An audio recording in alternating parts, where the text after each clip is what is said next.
Hello, good morning. Part one में हमने discuss किया था relative loading of vapour pressure. आज हम लोग डिस्कस करने जा रहे हैं elevation in boiling point. Elevation in boiling point discuss करने जा रहे हैं। तो एलिवेशन इन बॉइलिंग पॉइंट के लिए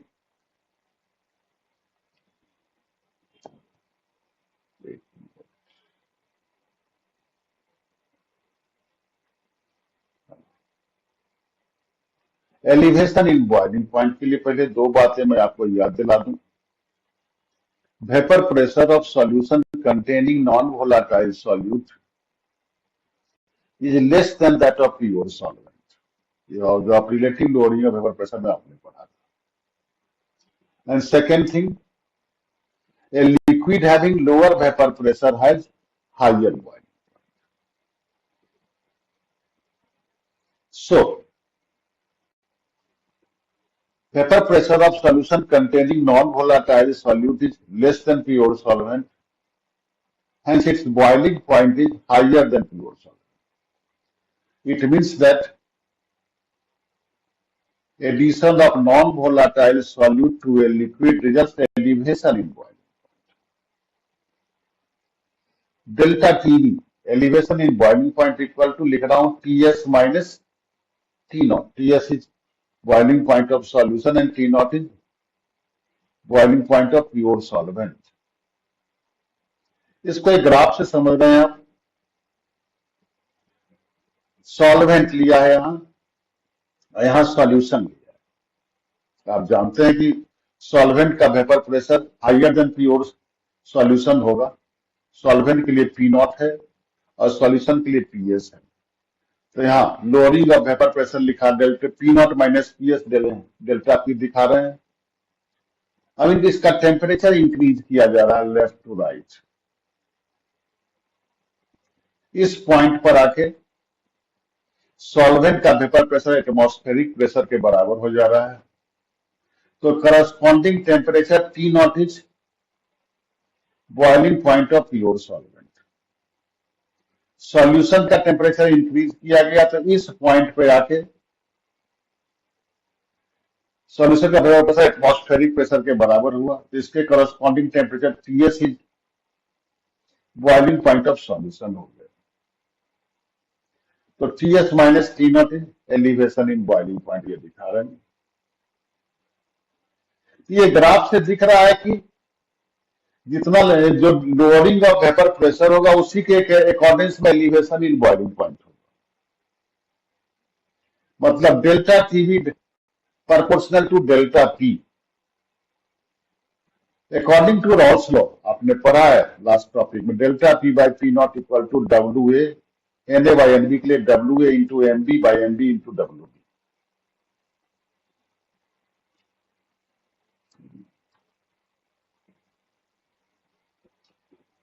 अब देखिए, फॉर ए पर्टिकुलर सॉल्वेंट, एक किसी एक सॉल्वेंट के लिए इसका molecular mass M B and vapour pressure in pure state, ये दोनों कांस्टेंट रहेगा। तो प्रोपोर्शनलिटी में कांस्टेंट का तो कोई सिग्निफिकेंस नहीं है, इसलिए एम बी और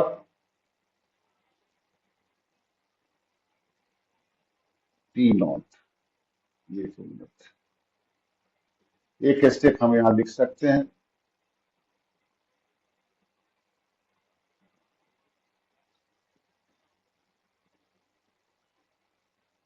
delta TB proportional to T naught के लिए हम लिख रहे हैं W A M B T naught by W A into W B. अब देखिए,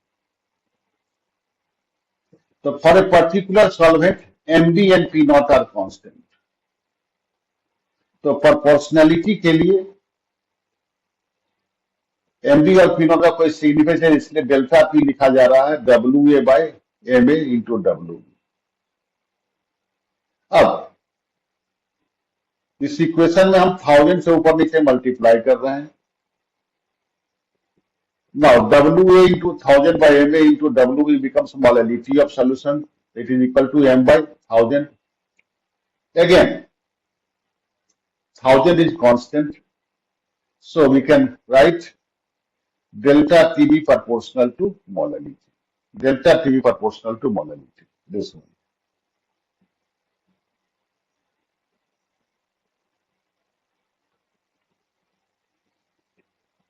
Now delta TB equal to mole LET पर एक proportionality constant KB दे रहे हैं, तो KB into M equal to WA into 1000 by MA into WB.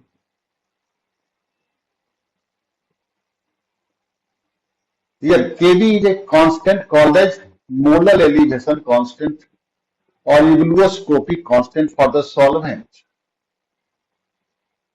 आप देख रहे हो कि when M equal to 1 कर दे तो delta TB equal to KB, इसलिए इसको मोलर एलिवेशन कांस्टेंट भी कहते हैं। Elevation in boiling point of 1 molar solution. Unit of KB के लिए हम डेल्टा टीबी बाई एम लिख रहे हैं, तो डेल्टा टीबी का यूनिट हो गया डिग्री, और मोलरिटी के लिए मोल पर केजी लिखते हैं, जो ऊपर जाके केजी पर मोल हो जाएगा। ये यूनिट याद रखना है।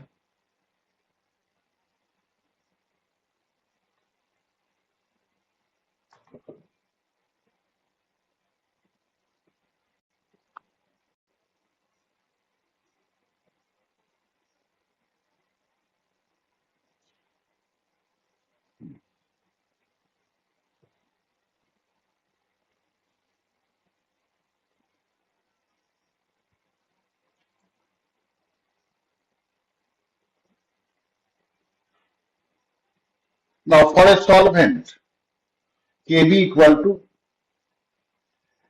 molecular mass of solvent Mb r T naught, boiling point of your solvent, enthalpy of vaporization into 1000.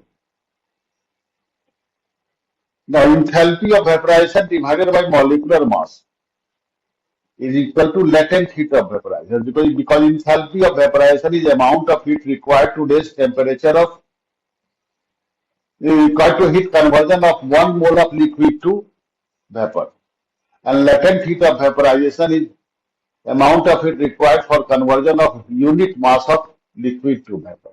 So enthalpy of vaporization divided by molecular mass of solvent is equal to latent heat of vaporization.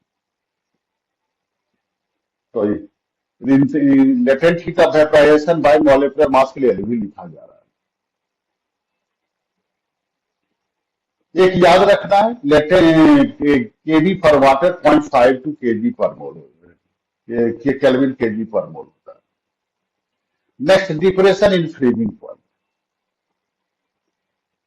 Freezing point के लिए पहले define करते हैं the temperature at which a substance coexist in solid phase and liquid phase. जिस temperature पर substance का solid phase और liquid phase दोनों साथ साथ एग्जिस्ट करे उसे फ्रीजिंग पॉइंट कहते हैं। So at freezing point, vapor pressure of a substance in solid phase and liquid phase become equal. Hence, freezing point of solution containing non-volatile solute is less than solvent because its vapor pressure is lower than pure solvent. इसको आप graph से समझ रहे हैं, देखिए फिर से ये सॉल्वेंट का पॉइंट है, ये सॉल्यूशन का पॉइंट है, और ये लाइन जो आप देख रहे हैं दिस वन, ये सॉलिड स्टेट के लिए टी नॉट हो गया, पीएस हो गया, ये लोडिंग ऑफ वेपर प्रेशर हो गया, जिसे आपने बॉइलिंग पॉइंट वाला में पढ़ा था। अब टेम्परेचर डिक्रीज कर रहा है तो वेपर प्रेशर डिक्रीज कर रहा है। इस पॉइंट पर आके सॉल्वेंट का वेपर प्रेशर सॉलिड फेज के इक्वल हो गया, this is freezing point of pure solvent. और इस पॉइंट पर आके सॉल्यूशन का वेपर प्रेशर सॉलिड फेज के इक्वल हुआ, तो ये फ्रीजिंग पॉइंट ऑफ सॉल्यूशन हो गया। तो T naught minus T S, this is the pressure in freezing point. Again graph से ये क्लियर हो रहा है कि depression in freezing point is directly proportional to delta T. और डेल्टा टी बाय, फिर से डॉट्स लगाया जा रहा है, सेम डेरिवेशन जो आपने पीछे पढ़ा था। delta P by Rod's law का रहा delta P by P naught W A into MB by MA into WB. So again delta TF proportional to delta P की जगह लिख रहे हैं हम WA MB P naught by MA into WB. Again, for a particular solvent, molecular mass Mb and vapor pressure in pure state are constant. So delta T proportional to WA MA into WB. Again, 1000 से ऊपर नीचे multiply कर रहे हैं. ये वाला term हो गया, ये मोलैलिटी हो गया, तो molality bye 1000. So delta T proportional to molality हो गया. Now delta T एक proportionality constant दे रहे हैं Kf और molality के लिए लिख रहे हैं. Kf is called a constant called as molar depression constant or cryoscopic constant. Similar way में elevation वाला में oblioscopic constant था, तो when molality is 1 delta Tf equal to Kf. Kb की तरह इसका भी यूनिट होगा डिग्री मोल पर sorry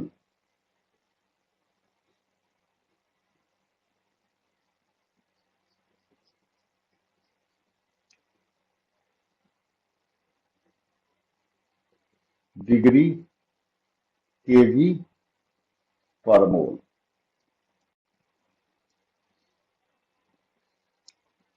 now for a solvent उसी तरह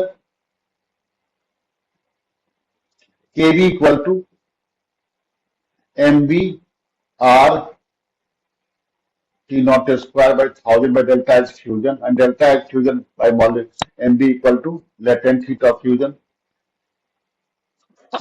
Sorry.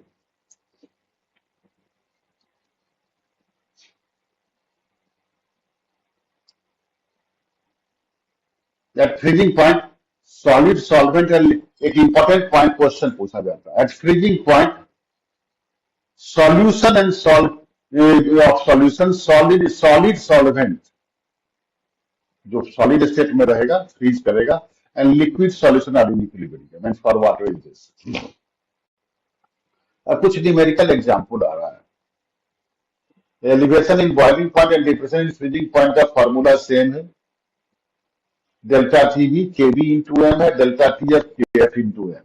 खाली कांस्टेंट बदला है, से दोनों का न्यूमेरिकल एक ही साथ करा रहा हूं. Calculate boiling point of solution containing 10 gram urea in 1 kg water. Formula लिया केबी 0.52, WA 10 gram, 1000, molecular mass of urea 60 and mass of solvent 1 kg water के लिए 1000. It is 0.087. इतने का एलिवेशन हुआ. तो normal boiling point 100 degree Celsius है, तो इसमें ऐड करके this is boiling point of solution. Next, a sample of organic compound weighing 4.2 gram lowered 50 gram of nitrogen, lowered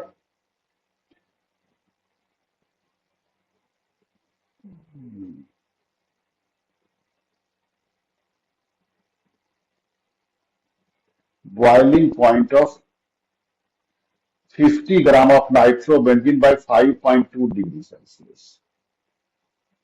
Calculate molecular mass of the compound Kf for nitrobenzene 8.1 दिया हुआ है. Mass of solid 4.2 ग्राम है. Mass of solvent nitrobenzene 50 ग्राम है. Kf 8.1 दिया हुआ है. Tf 5.2 है. तो हम निकालने जा रहे हैं मॉलिकुलर मास एमए निकालने जाते हैं. तो डेल्टा टीएफ का ये फार्मूला आपने पढ़ा है, एमए के लिए बनता है. इसमें डाटा पुट कर रहे हैं. केएफ 8.1 हुआ, मास ऑफ सॉल्यूट डब्ल्यूए 4.2 ग्राम दे रहे हैं, 1000, डेल्टा टीएफ 5.2 हुआ, तो 130.8. Next question, how much ice will separate if solution containing 25 gram ethylene glycol C2H3 in 100 gram water is cooled to -10 degrees, KF 1.86। तभी आपको बताया कि जब सॉल्यूशन को आप फ्रीजिंग पॉइंट पर लाएंगे तो कुछ सॉल्वेंट सॉलिड के रूप में आएगा। तो कुछ सॉल्वेंट जो है, कुछ वाटर जो है वो आइस के रूप में सेपरेट हो रहा है। तो taking delta T of 10 degree C, I have to calculate mass of solvent remaining in solution, WB, delta T F का ये फार्मूला है, WB का ये बनता है।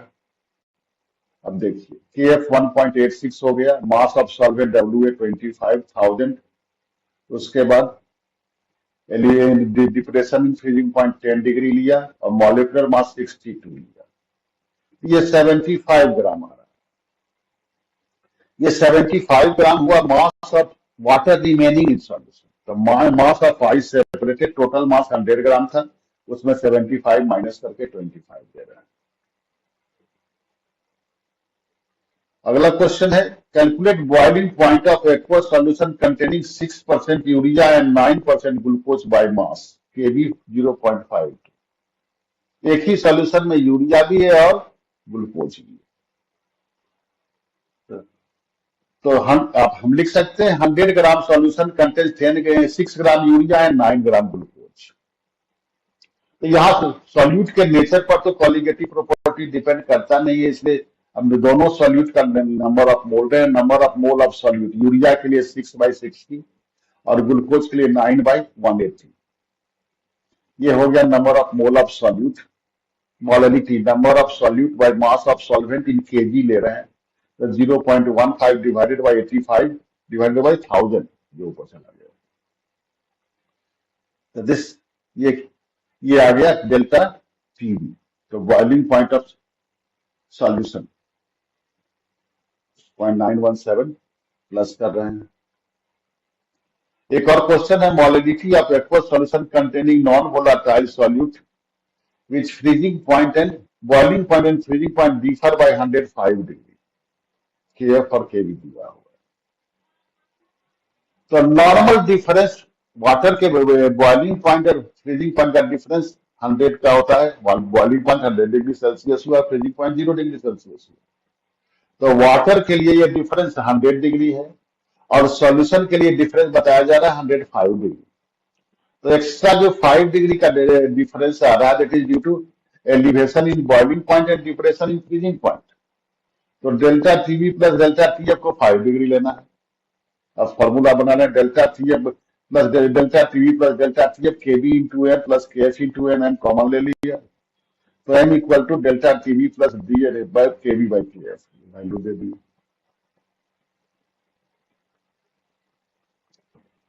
लास्ट ऑस्मोटिक प्रेशर आ रहे हैं, डिफ्यूजन ऑस्मोसिस।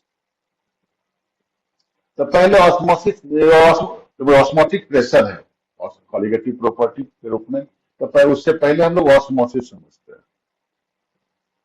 ऑस्मोसिस बायोलॉजी का स्टडी, देन इसमें है flow of solvent molecules from pure solvent to a solution और from solution of lower concentration to solution of higher concentration separated by a semi-permeable membrane। मतलब flow of solvent molecule general आप biology में पढ़ते होंगे कि region of higher concentration to region of lower concentration. तो यहां हम केमिस्ट्री में कंसंट्रेशन सॉल्यूट के टर्म में बोलते हैं। तो सॉल्यूशन ऑफ लोअर कंसंट्रेशन मतलब सॉल्यूट कम है, सॉल्वेंट ज्यादा है। हायर कंसंट्रेशन में सॉल्यूट ज्यादा है, सॉल्वेंट का, इसलिए यहां फ्लो ऑफ सॉल्वेंट मॉलिक्यूल हम बोलेंगे solution of lower concentration to solution of higher concentration. एक क्वेश्चन पूछा गया था AIPMT 2005 में, during osmosis water flow through ASPM is, 4 option है। तो मैंने बताया कि आपको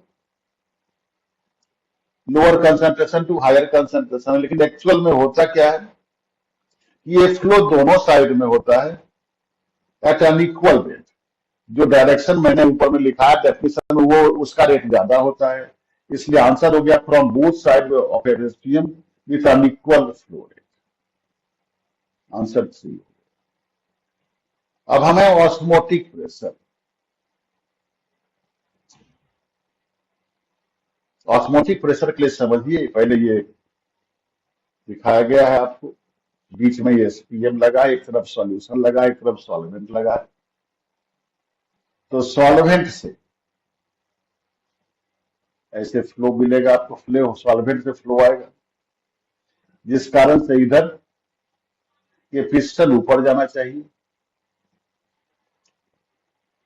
लेकिन पिस्टन को स्टैटिक रखने के लिए ऊपर से हम कुछ प्रेशर लगा रहे हैं, जिससे कि पिस्टन स्टैटिक रहे और सॉल्वेंट ऑस्मोसिस रुका रहे।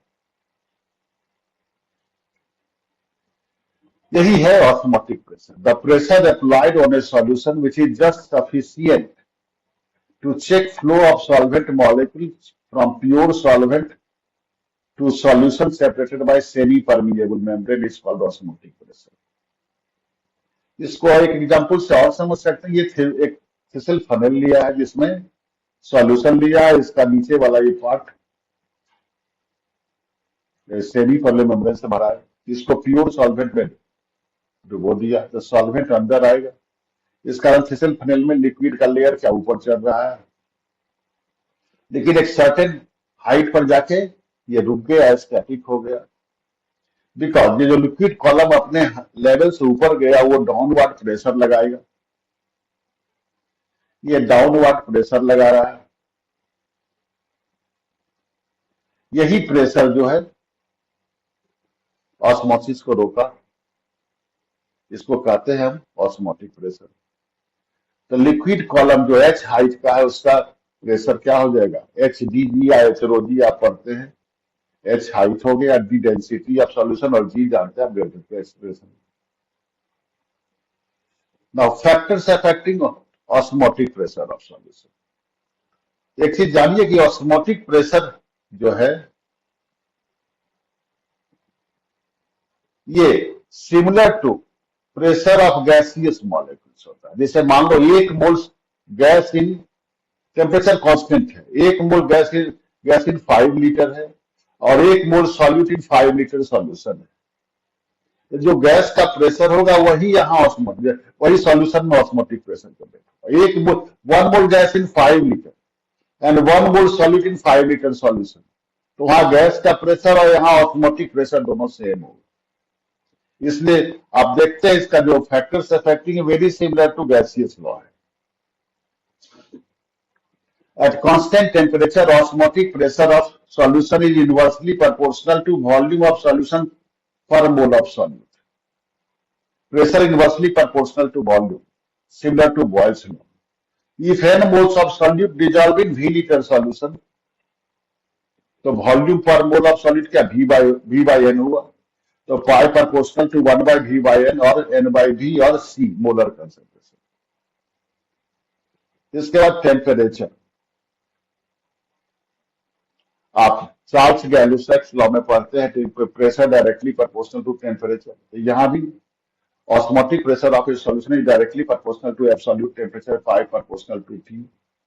अब दोनों पॉइंट को मिला के हम पाई प्रोपोर्शनल टू Ct लिख रहे हैं, C की जगह N by V और N की जगह mass of solute by molecular mass, तो पाई इक्वल टू CRT और equal to NRT by V और WRT by 1 pi proportional to Ct लिख रहे हैं, तो pi 1 by pi 2 equal to C1 T1 by C2 T2। आप Dalton's law of partial pressure पढ़े होंगे गैस के लिए, for gaseous mixture P1 V1 equal to mixture का जो sum of pressure and volume है equal to sum of pressure and volume of all components. वही बात यहाँ सॉल्यूशन में भी है, नॉन रिएक्टिव सॉल्यूशन का मिक्सचर है जो pi M V M equal to pi 1 V1 equal to pi 2 V2। दो तीन बातें ऑस्मोटिक प्रेशर के लिए। पहली बात, 4 कॉलिगेटिव प्रॉपर्टी में ऑस्मोटिक प्रेशर अकेला कॉलिगेटिव प्रॉपर्टी जो टेम्परेचर डिपेंडेंट है। Numerical value of osmotic pressure जो है आदर for a solution numerical value of colligative property other three solution के कंपैरिजन बहुत ज्यादा होता है, इसलिए osmotic pressure measurement is preferred for calculation of molecular mass of solute over other three qualitative properties. क्योंकि वैल्यू बड़ा होगा तो मेजरमेंट ऑफ एरर कम जाएगा। कुछ क्वेश्चन है, calculate osmotic pressure of 1 ml aqueous solution of urea at 27 degree C, pi equal to CRT, C 0.1 है, R का value 0.082 जो गैस कांस्टेंट होता है, it is equal to temperature Kelvin में देंगे।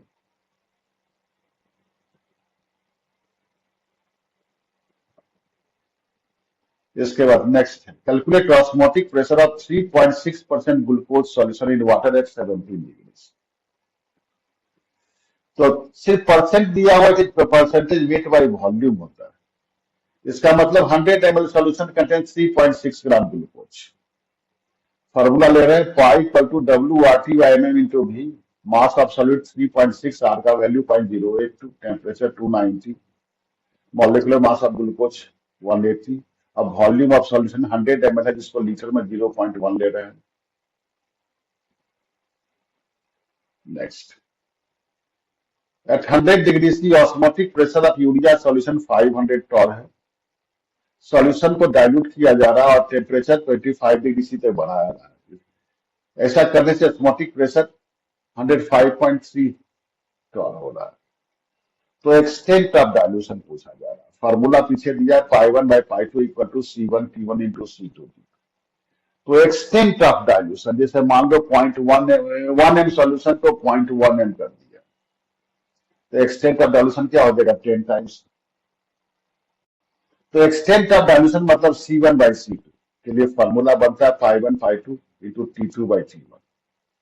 वैल्यू π1 के रूप में 500 है और T2 के रूप में 25298 केल्विन, π2 के रूप में 105.3 है और T1 के रूप में 10 डिग्री से मतलब 283। 5 आया मतलब extent of dilution is 5 times. अगला क्वेश्चन है, दो नॉन रिएक्टिंग सॉल्यूशन है ए और बी, जिनका osmotic pressure 2.4 and 4.5 atmosphere.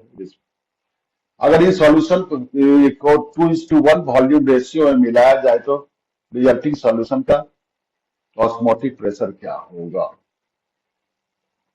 Formula बताया था for mixture of non reactive solution, πm/dm equal to πa/dA into πb/dB। तो πm equal to πa/dA by πb/dB plus by Vm।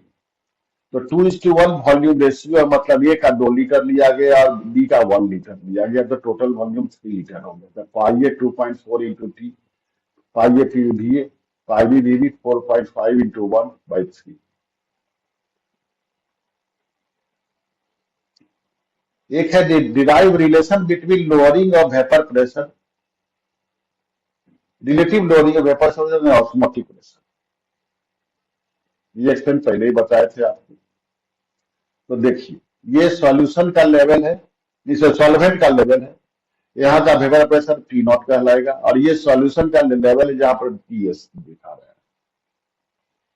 तो ये H हाइट का difference है, तो P0 minus PS will be equal to pressure of solvent vapor column of H height। H height का solvent का vapour column अगर रखें हम तो ये डिफरेंस के बराबर हो जाएगा। तो P0 minus PS equal to H rho G, जहां rho density of solvent vapour ले रहे हैं। दूसरा, ऑस्मोटिक प्रेशर के लिए आप पढ़ चुके हैं, HdG, जहां D हो गया डेंसिटी ऑफ सॉल्यूशन। और from equation of state, equation of state में आप पढ़ते हैं गैसियस स्टेट में dRT/m। तो D की जगह हम रो लिख रहे हैं और P की जगह P0 ले रहे हैं, प्योर सॉल्वेंट का वेपर प्रेशर, P0 mm/RT। अब on putting value of rho from equation 3 and value of H from equation 2 in equation 1। Equation 3 से रो का वैल्यू और इक्वेशन 1 से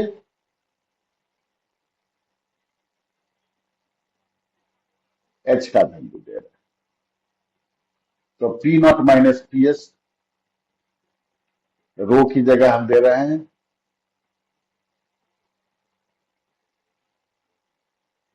equation 1 P naught minus P S. H की जगह हम pi by D G ले रहे हैं और रो की जगह P naught P M R T G G cancel हो गया। This is relation between relative loading of vapour pressure and osmotic pressure. इस तरह हम चारों कॉलिगेटिव प्रॉपर्टी डिस्कस कर चुके हैं। अगले क्लास में हम लोग नॉर्मल कॉलिगेटिव प्रॉपर्टी डिस्कस करेंगे। तो वीडियो का प्रॉपर इंफॉर्मेशन के लिए आप इसको सब्सक्राइब करें जिससे कि नोटिफिकेशन आपको मिलता रहे।